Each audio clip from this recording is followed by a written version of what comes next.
The following podcast is brought to you exclusively by the Rad Rob Radio Network. He's a member of wrestling royalty. His repertoire and skills in the ring are unmatched. He's always been loyal, trustworthy, and has a work ethic that is unparalleled. He's been bashed by his peers, by the media, and even by the fans. But he's living proof that our worst days do not define us, and neither can other people. Welcome to Rebuilding the Foundation with Teddy Hart.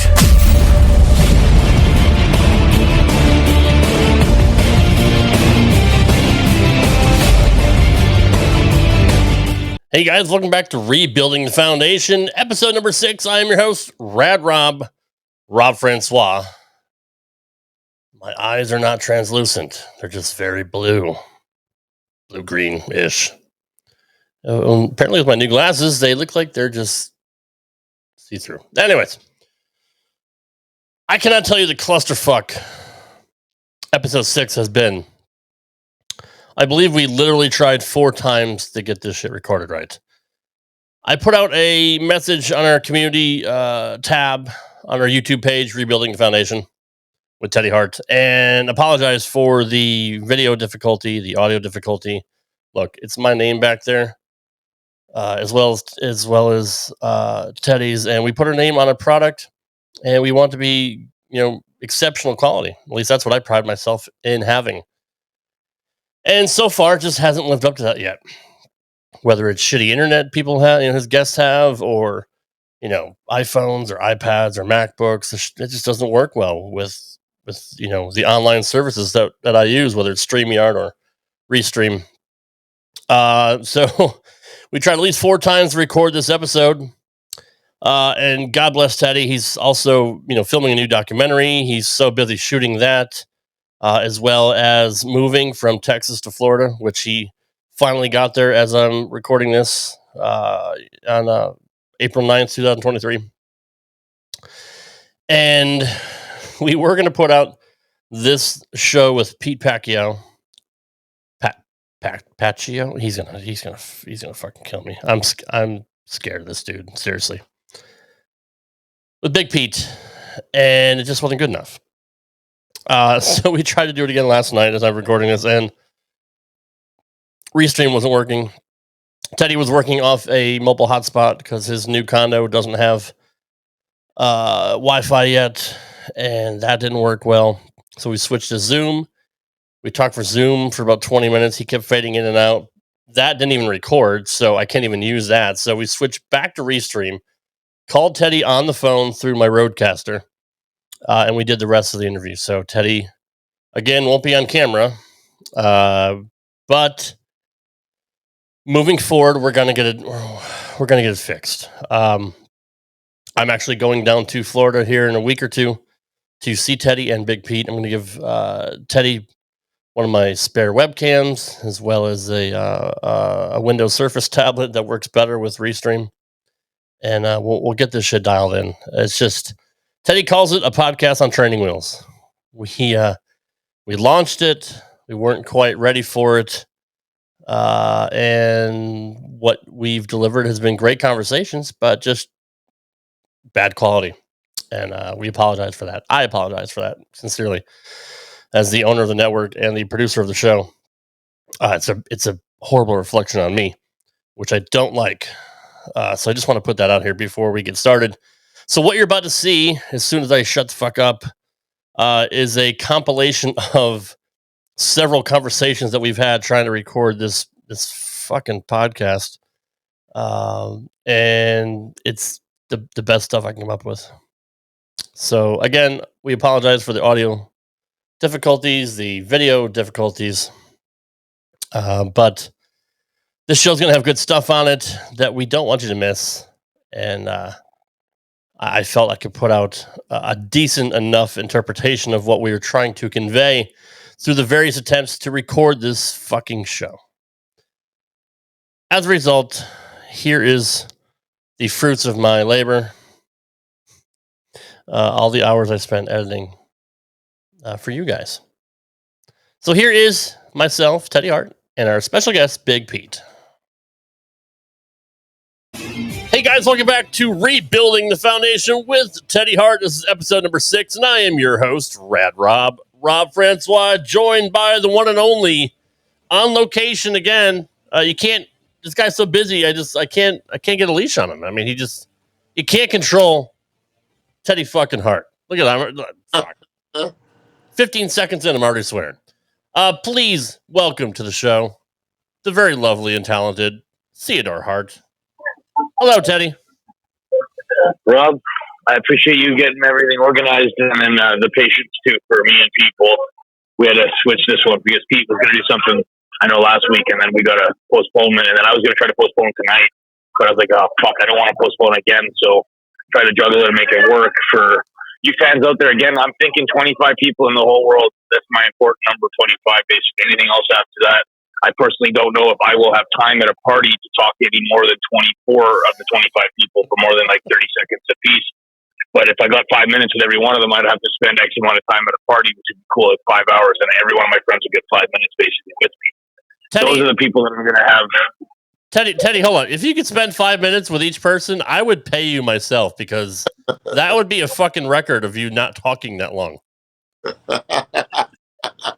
Yeah, look, remember, I kept telling you this. The game is to talk at first, and then after that is to see how good people listen. And then my job is to also test myself on my listening skills.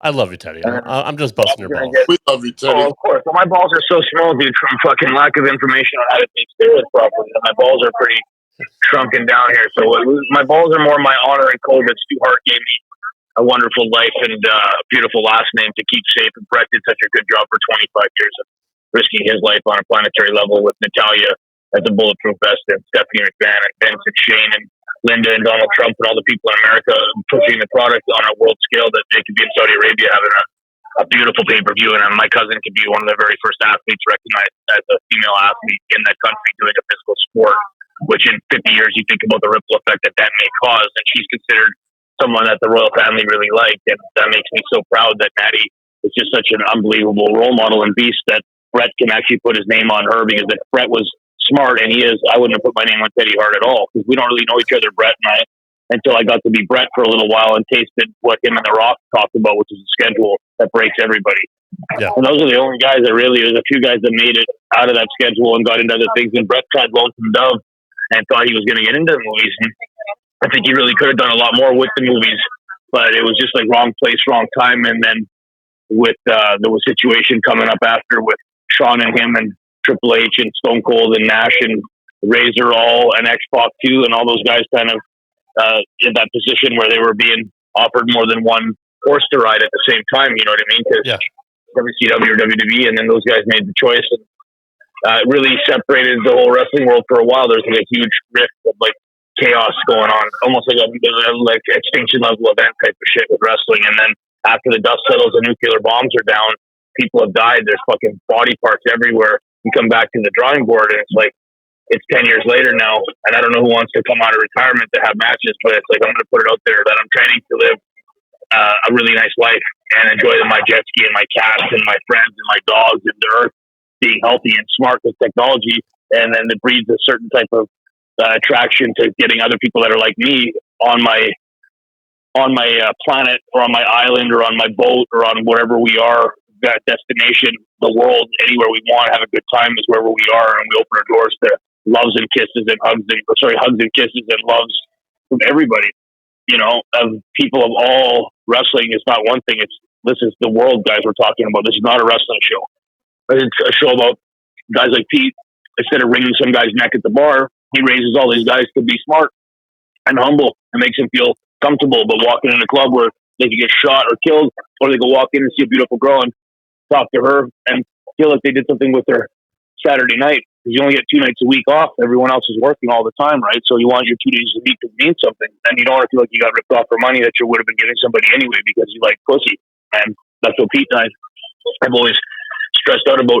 When you control the pussy and Pete controls the pussy at the club, I don't mean to say pussy like that in some derogatory way to women, but when women have a guy like Pete at the door, they know that the guys in the club are going to be held to a certain level. because you don't fuck around in Pete's club with the girls, because that's his job.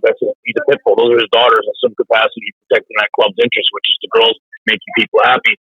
But 20 years of doing that, and just years and years and years of meeting every single person and being nice to every single person, or being stern and stiff when it needs to be, but being fair and open and not a bully all these other times, instead of stomping some guy's fucking teeth in and having that guy come back and shoot the whole bar up 5 days later when he fucking sobers up or whatever. You don't know who his dad is or who his uncle is, but Pete's one of those guys that's thinking ahead about everybody's act a certain way all the time and take care of your shit and don't talk about what you don't know and give everyone a chance to get back out of that club.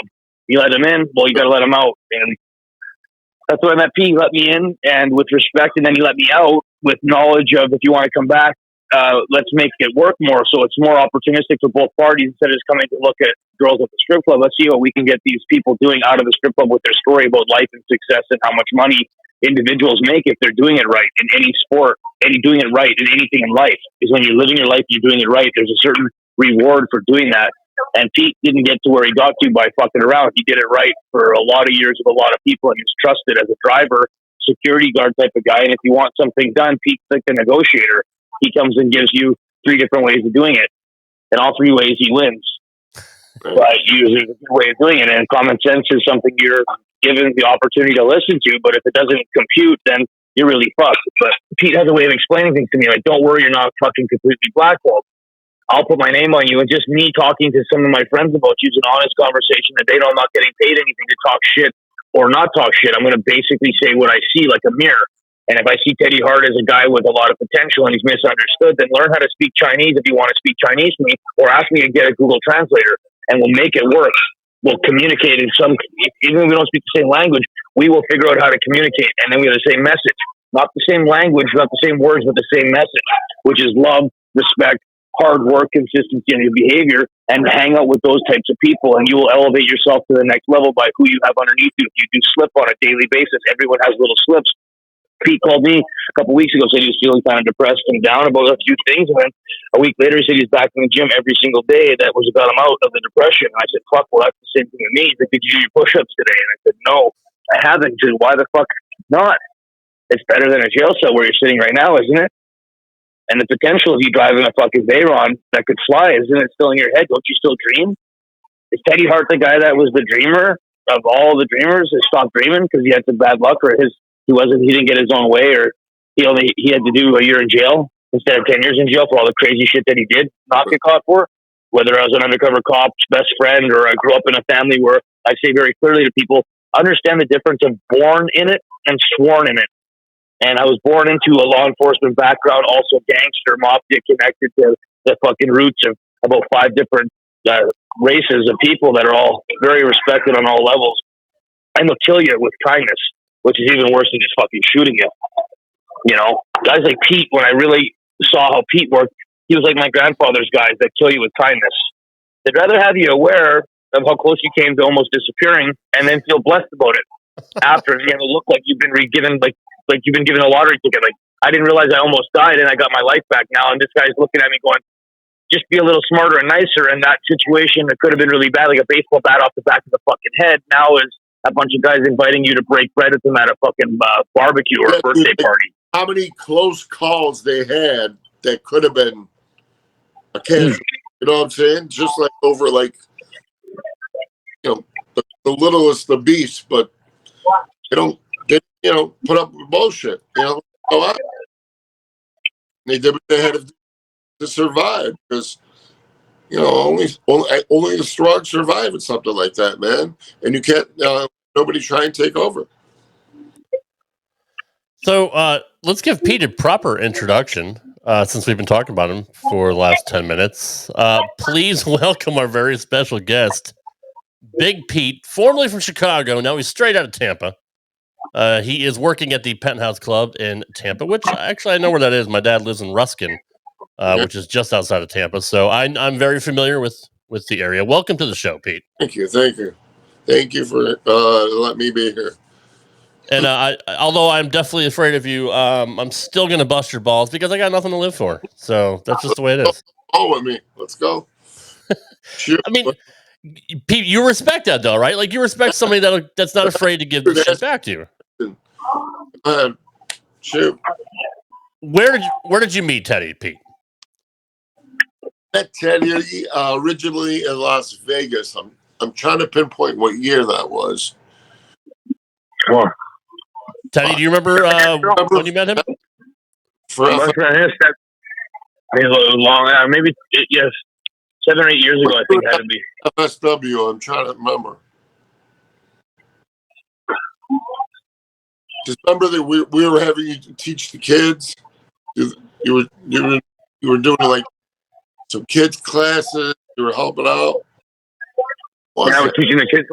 Right. Cool. That was quite the experience. Those kids are really good. Some of the girls are actually turned out to be. I just can't remember like a time frame, but that's where basically Teddy and I met. You know. So, what did you think of Teddy? What was your first impression? Honestly, lovable, great guy, fucking teddy bear. I feel like when I first met him, like it's like I almost known him my whole life. It's like we're like we grew up together. It's like totally cool. I agree. I got the same thing with him too. Yeah, I mean, like we're like we know each other since we were like 8. You know what I mean? It's like that kind of feeling. Teddy. Teddy, do you get the same feelings when you first met Pete? I just knew I had been walking. I walked by life and death. He could either give you life and you have a really good time, or he could give you the death card, which is not obviously death like you're just game over dead. But Pete looking at you like you're a waste of time as an accident to throw you out of the club because you were drunk once or twice. You know, as a blessing, you end up getting like a kick in the ass or a slap on the back of the head. Kind of like getting out of jail free after spending a couple hours in a drunk tank, but not getting a DUI. You gotta feel blessed after. I feel blessed that I met Pete and I was in a good mood and I was savvy enough to not let my guard down. Sometimes you don't even realize who you're meeting, and it's like the undercover boss shit. And Pete's the guy that got in the building or raised the money, or you don't even realize Joseph Welco's a multi-level assassin. He knows a lot of people in a lot of different areas, and he wears a lot of different hats. He's a very, very intelligent guy. Survived in Vegas for years. So, and Joe's one of his guys. Pete's one of Joe's guys on a heavy level. So Joe's done so much for me years ago, and then I don't remember seeing Pete, in years. All of a sudden I see you at the club, and the respect that Pete had for me seeing me in Tampa, and he brought me right in and made sure I was VIP and told everyone that I was his guy based on what I had done in Vegas with Joe, which is really nice to see how someone vouches for somebody else, because I hadn't met Pete enough to know he was actually down to be a Teddy Hart guy, really serious Teddy Hart guy. And we find out later when there's not a lot of people on the boat that I was actually looking to buy a new boat, that the boat I was looking at, I was actually burning down slowly to see the consequences of building a piece of shit and not realizing that it doesn't float deep in the ocean. So this is ocean fucking property we want. Deep in the ocean, you're stuck on a boat with a few guys. Who are the guys that are going to fucking keep you happy and sane when you're stuck in a flood? And this is a flood right now. The fucking earth is about to get flooded with all sorts of distractions and information of why are you important enough to even think it's cool? The wrestler, me, and Pete, the character, and we make this new faction. And it's about basically what you do if you really wanted to be a tough guy back in the day, which is learn how to be a tough guy, which is start taking classes on top of the wrestling. So for me, I want to do boxing and some kickboxing and take those and mix them back into the wrestling just as a sport to stay in shape. Whether I ever have another match again, it's completely irrelevant to me. I have no dream or aspiration of having another wrestling match, but I wouldn't be opposed to it. Right. But I'm not chasing that. I'm chasing the reflection in the mirror that Pete and I were talking about, wanting to look good at a certain age. And that's a never die attitude. I just want to keep getting up, and like my dad and Stu and all these other guys that were able to live long, wonderful lives into their 60s, 70s, 80s, 90s, and past that in the future because they were healthy and they're well respected, and everybody wants to keep them on this level where I can physically see him and give him a hug and kiss instead of having to pray to him going to heaven, which is fine. But that's where you go. It's out of my hands until I can create a way of making everybody stay on this level, and then you can just go back and forth amongst the 3 different dimensions if that's what's even out there between heaven, hell, and reality of we're in the living in the now game. We're living in the now right now, guys, is that WrestleMania is coming up in a few days, and I wish WWE, all the success in the world to be in Los Angeles, and I hope Cody Rhodes and Roman Reigns really deliver a great match. and if they can make that match another match for next year, because I think that match has got 2 years of publicity in it. I mean, I think it's really even come close to being done properly. And I think Roman Reigns has to win, and Cody has to chase him and do a few more things on the actual schedule of not getting hurt. Because I love Cody, but if you keep getting hurt, no matter how good you are, you're injury prone. Right. I agree. And that's bad timing. Roman Reigns has not got hurt all this time, and even when he got hurt, he stayed in, right? So it's like, and I know Cody's injury is fucking terrible. It was brutal. But I'm just saying, points are points. I don't think he's going to win at Mania. I think he's going to probably win at SummerSlam. I think they want Roman to get around to 1,000 days, which is where King of the Ring is. Right. I just don't see. I don't see Cody winning one off. One, it's too predictable, and number two, it would be a good swerve. And the crowd would go home pissed if Roman won. I think they want to keep the heat on Roman for a little more till the rest of it plays out with the bloodline. And there's the other rumor of Heyman going with Cody, turning. And where do you fit Brock in and all that? Because I mean, he's going to have something to do, this year. Yeah, who knows?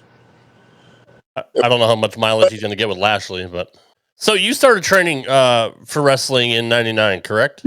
Correct. That's it. And you trained in Chicago with Ace Steel. Yeah, with Ace Steel and his old tag partner Danny Dominion. How will and obviously there's some pretty big stars there. Colt Cabana. And we had of all things, when I first started going there, Adam Pearce was moving from the Illinois, Wisconsin border to San Diego. Yeah. And that's when he started the NWA thing, and when he became NWA champ. So that was around that time. Obviously Punk, Cabana, Jay Bradley, a bunch of guys. A lot of guys out of there, actually. What were your first thoughts of Punk when you saw this skinny kid that didn't really look too athletic? I just laughed. But the best part was, like, from day one, we were kind of boys, because, like, he was, like, scared to death of me. So that's why, like, we became boys, like, because he's like, yo, literally, man. He's like, yo, what's up, Pete, man? I don't want any problems, blah, blah, blah. And right, boys for life. So it's been good ever since. Honestly, ever since. Is he misunderstood? Because I mean, a lot of people think he's a great kid. He's got a great mind. I think the problem was with the whole thing with AEW, with the as Jim Cornette calls them, the Hardley Boys. With the problem with the Young Bucks was they were getting that because he was out selling them in merch, and it pissed them off. So then that kind of caused some heat, and then just like various stuff, man. I don't know. I think it would be a great idea to bring them back. I think they could really use them, but. You know how much money they can make off just replaying like his media scrum where he kind of went off on everybody, and problem was great. Just play the angle out. I mean, the best angles always have a lot of truth in them, right? Right. So just play off of that. Have him be pits at Omega, have him be in pits at the Bucks and Hangman and whoever else, and just fucking roll with it. Yeah, why not? So, did you talk to him about any heat with the Bucks or Paige or anybody else? Not really. I know he through Ace. I know that he had heat with the Bucks, but and them and Kenny, but I did not know the extent. Yeah. So, apparently, he had some kind of issue with Hangman as well. I'll put it to you that way. Yeah. So. And I know. I don't know if Ace is welcome after supposedly biting Kenny Omega. Yeah, probably not. Did he talk to him about that? About that either? Yeah, and a brief conversation, and it's just funny, man. What do you say? I mean, I'm biting the guy. It's a Harley race guy. That's what that is. So my first impressions when I saw Punk, when he showed up in ECW was he had a unique look. I loved his submission hold. He had a kind of vice. I thought he moved well in the ring. Obviously, Vince likes bigger guys, so I don't know how much of a future he would have, but he was so charismatic and so good on the mic. I mean, and so driven, and Paul Heyman loved him right away. Right. You couldn't keep him down. I mean, No? you got to give him credit for working his way up and being on top for he busted 400 days or so. He busted his ass. No doubt. Since like the early TNA stuff, like completely different. And he killed it. I watched some of his Ring of Honor stuff later on because I wasn't too familiar with what he did before, and him and Colt had great stuff together. Him and Chris Hero were just fucking magic together. Right. And then even before that, like if you could find some of the Ian Rotten IWA Mid-South stuff, there was a cool shit on that, and Punk was like number one heel, and then with that company at one point, like there's a YouTube video. I'll try and find the link here, where it's like nothing but 10 minutes of him cussing and in the crowd and just causing heat. It was unbelievable. Really? Wow. Oh, it's just like so filthy raw Punk. It's like so great. Yeah. Teddy, what were your first impressions when you watched some of Punk's stuff? Were you a fan of his? Not really. Not really. Or why not? I needed to see him do more before I could make a decision. I saw something, but I wasn't sure what it was going to turn into long term. If he was serious about taking that character on, because he was playing a real tough guy, which fine, you can pretend to be a tough guy in wrestling, but then you have to back it up by having lots of good matches. It doesn't matter how tough you are, because there's no toughness in hurting a guy in wrestling at all who's giving you his life, trusting you with his life, his body, and his future, that you're going to be professional on all levels. And then after, if you have a problem with the guy, then you can go outside and fight like two morons if you have to. You know what I mean? And take a risk of chipping your tooth or breaking your leg and not having even a reason to say to your boss, well, I got hurt doing this. At least you got hurt at work wrestling. Maybe they'll give you throw you a bone or something. But if you get hurt outside after doing something stupid, especially fighting with each other, with the tough guy, moniker as a reason to be a moron, like you got two cats and fucking with their balls and they want to kill each other. I can understand that natural instincts in living in the jungle, but this is wrestling and it's not a real sport. So it's a teamwork thing where you judge basically on your matches with each other. If you're on a level where it's not jobber versus superstar, it's superstar versus superstar, then you're judged as a match competition dance steps of how good you guys did the routine together. I don't care who won or lost the match. You know what I mean? It's how good the match was. Yeah. And that's the important thing about wanting to create matches that guys believe in and the guys have put their time in and work, and then they built a little storyline for the last 3 or 4 years of struggle with the NXT program. That's building a nice little storyline, a character arc. So, 3 years down the road, 5 years down the road, you got a vested interest to see how these guys are going to turn out, because you watch them grow up. You put money and time into them. It's like a puppy. You grew up around it. He's going to be comfortable with you when it's older. You're comfortable with these guys that are blossoming into future superstars, future CM Punks, for example, or future Bryan Danielson. But they all had to start somewhere. So at first, when you asked me about how good is Punk at first, or did I see him as a superstar, I saw him as a guy with a big set of balls that had a chip on his shoulder and something to prove, which made him dangerous. But also, he's accountable because he wanted to step up and play the tough guy, which is a good character to try to play. But it's really hard to be a tough guy unless you've been trained since you're a little kid to be a tough guy, or you're hired like Pete would be to be a tough guy, which is keeping everybody else safe. And then in wrestling, my job is to invent these moves and keep them safe, so people can continue to dream about making wrestling a more athletic, innovative sport to compete against all these other distractions that are out there that are competing for your time. As a channel, as a remote control, I want to be a remote control and have wrestling on, the top 3 things to watch or 5 things to watch.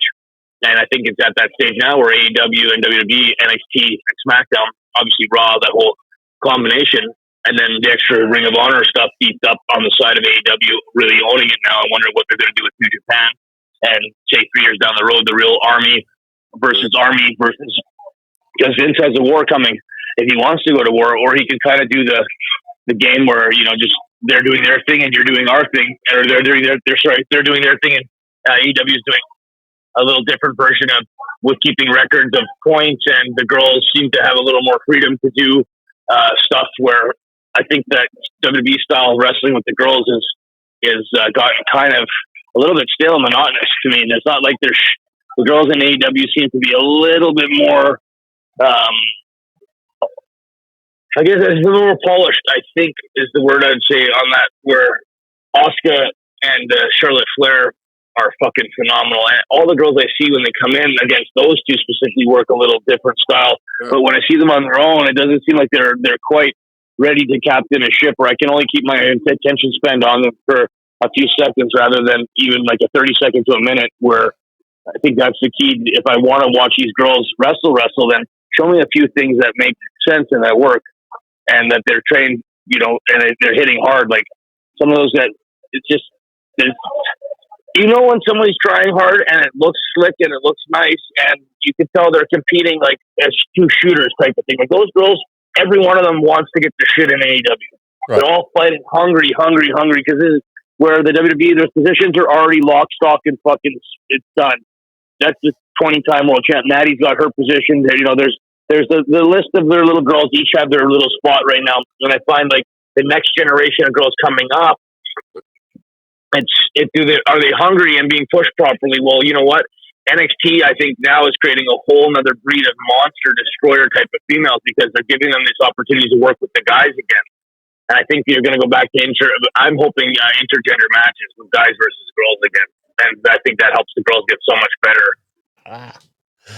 So, Pete, what were your first thoughts? I mean, you've been a wrestling fan for many, many years. Obviously, you knew of Teddy and the Hart family, but what did you really think of him when you met him?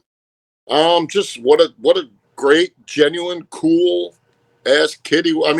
Kid because he's younger than me. I could call him that because I'm a little bit older.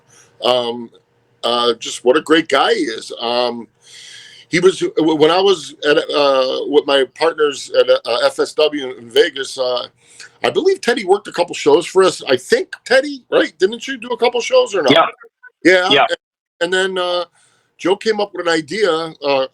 My old partner Joe, of starting a class for children. He would like 12. I think it might have been that Teddy might have been 12 to 14-year-olds or 11 to 14. Then the parents would sign off on it, and Teddy did some seminars with those guys, with the kids, and the kids just loved them. Seriously, I never seen anything like it. It was literally like this big stuffed animal teddy bear. All these kids are like love him. Love him. It was amazing the amount of moves those kids were able to learn with me in a safe environment with the crowd. I hate to be the asshole, but that's the guy that on Peacock they talk shit about. The guy that I know is not that guy. I'm sorry. The guy that I know is the guy that would help out little kids, teach kids little moves, would be like a big brother to the little kids, like just like a real life teddy bear. I'm glad you brought that up, Pete. Since you brought it up, I do want to ask you, what did you? I mean, obviously, I know what you thought about the Peacock thing, but just give me a synopsis of your impression of how they produced it.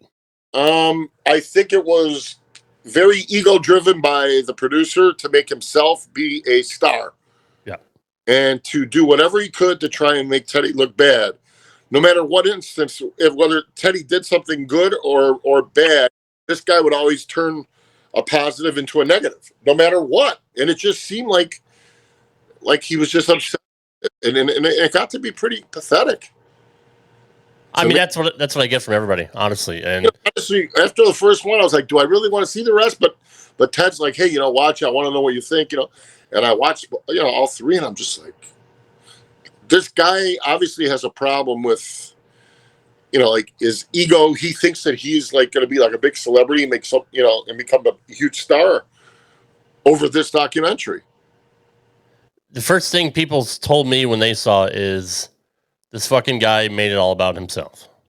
Yeah, that's basically what I'm saying. Right. And lied through his teeth as much as he possibly could. Yeah. And had people sign off on shit that should have never signed off, which I was disappointed with WWE for allowing that to happen, because that was that was not cool. But again, like I say,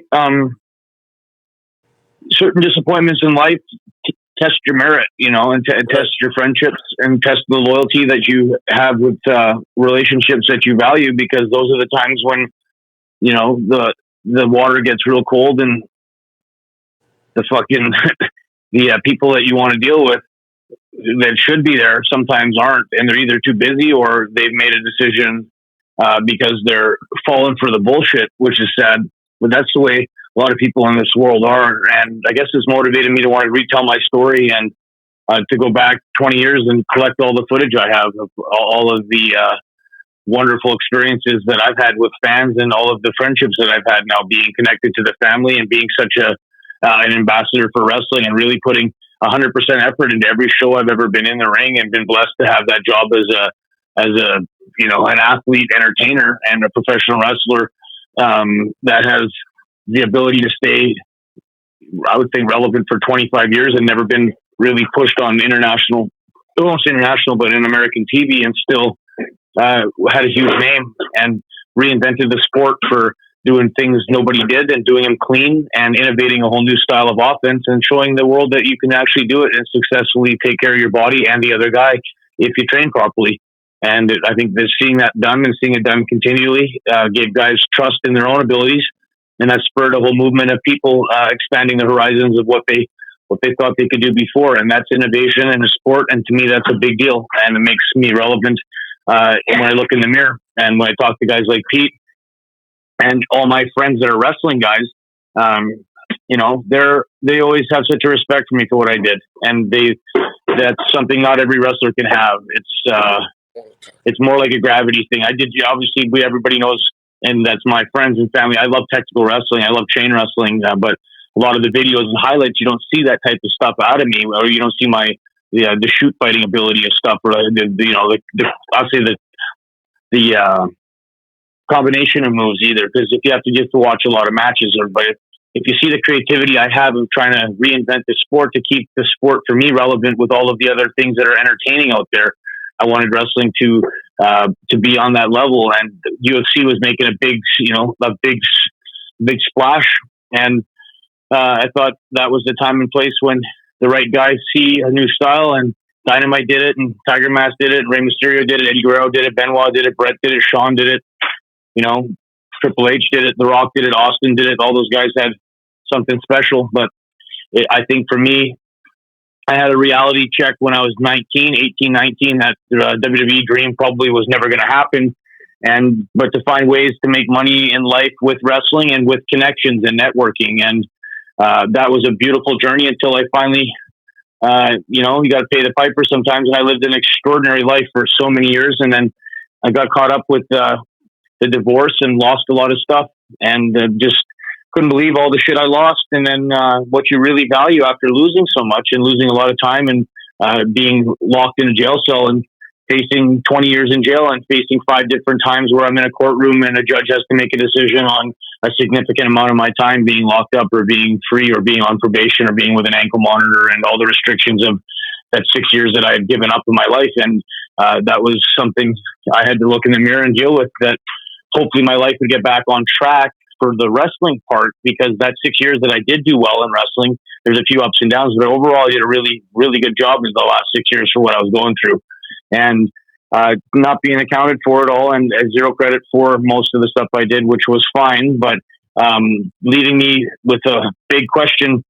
Should I tell the world what really happened and why it happened, and explain to them why it happened with all the video footage, and make a case for myself and make a case for my importance in wrestling and my importance in the motivational speaking of kids that have been in trouble and people that have made mistakes and people that have been in jail and people that are, we'll say guys like Pete that could get a whole group of kids that would probably look at him and go, holy fuck, he's a made man, motherfucking respected gangster type of guy. Also a humble ambassador of, when you have that type of power and that type of size bestowed upon you by God, you don't use the gifts to be a bully. But you're also a protector. And those are, like I say, those people, it's a fine line, man. And there's really, it's an art of being persuading someone with truth is such a sweet way of winning a battle. And the truth of persuasion with Rob is the consistency of getting to know somebody. And when you find out they're solid, Like Rob tells me almost every day how just funny he is with Pete and how they became friends. And if we had the podcast work the first time, they wouldn't have had that relationship. So I look at some things like, yeah, there's some ups and downs and shit, but there's a point if you keep remembering the journey, which is to move forward and be kind on earth and appreciate the health and wellness we have while we have it.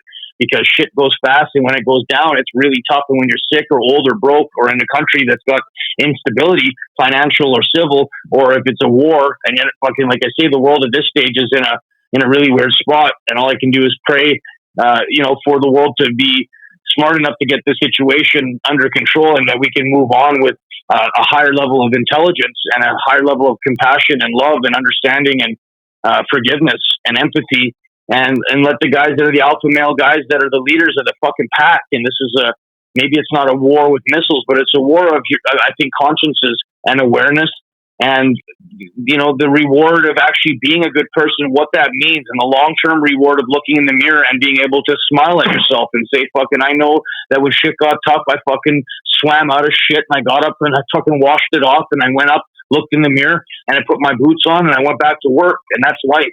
Life is work. And winning takes a lot of work, and it takes the right people on your team. And if you're not aware of that, and you're not doing it for me, I'm not doing it for me, I'm doing it for you and me, I'm doing it for us. So, and Pete's one of the guys. I just want to say thank you again, Pete, and I look forward to coming and seeing you and giving you a big hug. And if you don't mind, I hope let me speak on this for a minute. I want to mention, Rob, do you realize that today's modern wrestler, how many of those guys are heavily influenced by the guy that we're talking to right now? Do you realize? Seriously. Mostly all of them. Right. He created this new style that's popular now. This, what I refer to as AEW style, is Teddy Hart. Yeah. Basically created by Teddy, whether they want to admit it or not. You don't think the Bucks are fans of Teddy? I know they are, for a fact. Believe me, I know both. They are. You don't think Kenny Omega's a fucking huge fan of Teddy? He is. Sammy Guevara? Come on. I mean, just like top guys in that company, they all look up to Teddy like he's an icon. He wrestled most of them and beat them. He's the master of that style. And it's not often where you get to meet somebody that credit that deserves, which is it's rare to meet somebody like Teddy, who invented something that was so revolutionary. Because I mean, a lot of times you don't get to talk to those people. They're not open and honest. They're not part of Teddy's a man of the people. Like Teddy, people don't realize, they think he's, I'd say cocky, but I think he's confident because he knows what he's done. He knows what he's capable of, and he speaks the truth. And sometimes it comes off as being cocky, but I mean, you got to give the man his props. I mean, right. But he's humble. You know what I mean? He is down, but yet he doesn't want to put himself over. You know what I mean? Like he's in the middle, which is fine. It's hard to say that, I did this for 25 years and didn't hurt anybody. I mean, it's a humble brag, but a lot of people take it the wrong way and think he's fucking. But if I was Teddy, I would feel, and my feeling would be like, it'd be on my heart, like, wow, you know what? All these guys are doing all this shit that I came up with that makes me feel good. At least, I've to myself, I've done something. You know what I mean? It's a big deal. I created a whole genre of wrestling that's like the most popular thing right now, and I got a bunch of guys. Look at Penta Phoenix are guys he trained. I mean, let's go. You want to keep going? I can go. I mean, like he's done it all, man. And unfortunately, because of the spot that he's been put in, they can't vouch for him. They can't say that they know him, or they can't say that he's he's their boy, and it sucks. And that's what we're trying to do is rebuild the foundation, rebuild Teddy's. I have some personal connections with various companies that I'm working on to actually work on, put in a good word to, say this, the guy, the Teddy you guys know, it's not the Teddy that I know, and I'll put my word and my life on it. And if people respect you, then that speaks volumes for Correct. Teddy. Correct. Absolutely. And I wouldn't, and people know I would not back him if I didn't feel 100% in my heart that he was the guy that does that shot, no doubt. And that's why we got guys like you. We got guys like the King of Connecticut. We got guys that are involved and are connected. And I've always had this saying, and I've said it here before, and I'll say it again. It's not about who you know. It's about who is willing to say that they know you. Right. Who is willing to vouch for you. Right. That's what matters. Right. Exactly. Yeah, I'm two things that I think maybe the question of, I never asked any of my friends for anything, job wise. Never asked Tyson Kidd. I asked Tyson Kidd curiosity level one time to check the temperature of the room to see how things were, because I was in MLW doing well, and I wanted to know if it would be smart if I signed a 2 or 3 year deal with them, because at that stage everything was looking really good, and it was just such a wonderful opportunity for me, because the schedule was a little easier, but it was still TV, and it gave me that opportunity to get prepared and to prep for what TV in North America looked like, and then to work to that bigger level, which is aspirations and dreams, and having that as a measuring stick, or to want to get to that area. Well, that takes some time, and for me, working in Mexico that's the big, where the cameras are and big crowds and being in a locker room and changing cities and traveling. And MLW is that kind of perfect pace and timing. And I thought that was going to be the place where I got to really spread my wings. And I thought I was showing the potential, and then shit got derailed with all of the behind the scenes rumors of this girl going missing, which was all bullshit. And again, so bad, and that I didn't have a clue how the wave of that ramification. And then with Machiko, who I don't even really want to mention people's names, because that's not how I am. And I'm not a guy that goes back and retaliates or talks a bunch of shit.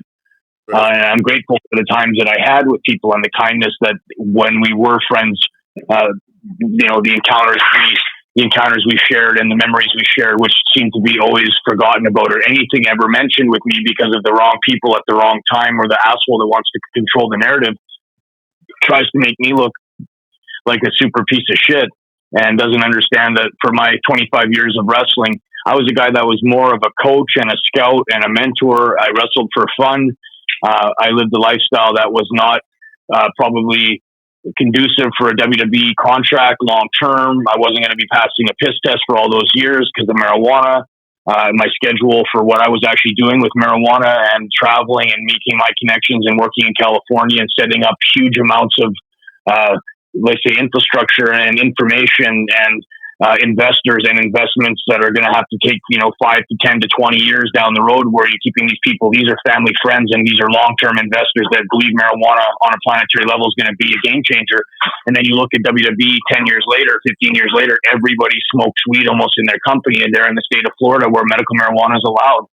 And the journey of getting back to smoking marijuana but not abusing it, because I was one of those guys that, for my own we'll say genius reasons, I never tried certain drugs, and I don't need to go through the whole rambit of it, or the gambit of it, but I never tried certain drugs that I had a feeling 5-10 years later, if I had even tried them once, I'd be dead right now. Even one fucking slip and tried them knowingly, willingly, and I would be dead. So I feel blessed with this newfound freedom and life and energy. And then I found people trying to clip my wings before I could even spread them, because they felt like this raw shit. We got this guy with one fucking leg, basically with a bag of rocks on my back, still for 6 years in another country, living out of a suitcase in fucking 6 different cities, with absolutely fucking nothing.